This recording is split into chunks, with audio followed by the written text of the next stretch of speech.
নমস্কাৰ বন্ধুসকল, আজি আপোনালোকলৈ কেইটামান অসমীয়া সাঁথৰ লৈ আহিছোঁ, যিকেইটা সাঁথৰ উত্তৰ দিবলৈ আপোনালোকক 5 ছেকেণ্ডকৈ সময় দিয়া হ'ব।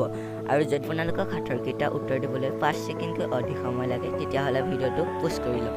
আৰু আহক এতিয়া আমি সাঁথৰকেইটি লৈ আহোঁ। বন্ধুসকল, যোৱা ভিডিঅ'টোত আপোনালোকক সোধা সাঁথৰটো আছিল দীঘল চৰাইৰ ঠোঁট, মুখে ধৰাই লক্ষ্য গোট, পেটৰ ভোকত উঠে দুই, খাব নোৱাৰি থাকে হুই। ইয়াৰ উত্তৰটো হ'ব ঢেঁকী। বন্ধুসকল, আজি আমাৰ 1 নম্বৰ সাঁথৰটো হ'ল ৰামকৃষ্ণ হৰি নেযাওঁ কিয় মৰি, ফুটা নাইকিয়া টেকেলিটোত পানী শুকাল কেনেকৈ।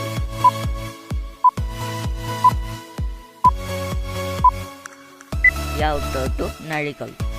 আমি 2 নম্বৰ সাঁথৰটো লৈ আহোঁ। বাঘ নহয় জঁপিয়াই, কুকুৰ নহয় বহে, পূজা নহয় উপঙে, মাছ নহয় ডুবে।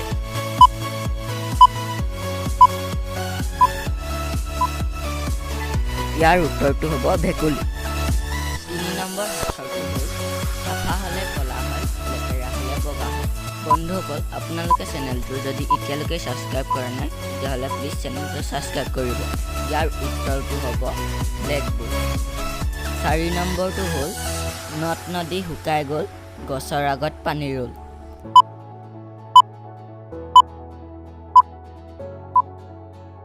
উত্তৰটো হ'ব নাৰিকল। বন্ধুসকল, এতিয়া আমি 5 নম্বৰ সাঁথৰটো লৈ আহোঁ।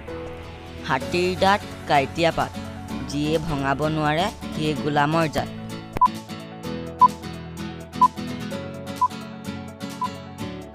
বন্ধুসকল, উত্তৰটো হ'ব বেঙেনা। এতিয়া আমি 6 নম্বৰ সাঁথৰটোলৈ আগবাঢ়োঁ। 6 নম্বৰ সাঁথৰটো হ'ল বাৰীত লাগে কাঁহীত মুতে। আপোনালোকে বাৰু উত্তৰটো ভাবি পাইছেনে? উত্তৰটো হ'ব গোল নেমু। বন্ধুসকল, আমাৰ আজি শেষৰ সাঁথৰটো আপোনালোকলৈ আগবঢ়াইছোঁ। সঠিক উত্তৰ দিয়া প্ৰথম 5 জনৰ নাম আমি অহা ভিডিঅ'টোত ঘোষণা কৰিম। বন্ধুসকল, আপোনালোকে সাঁথৰৰ উত্তৰটো কমেণ্ট কৰি আমাক নিশ্চয় জনাব।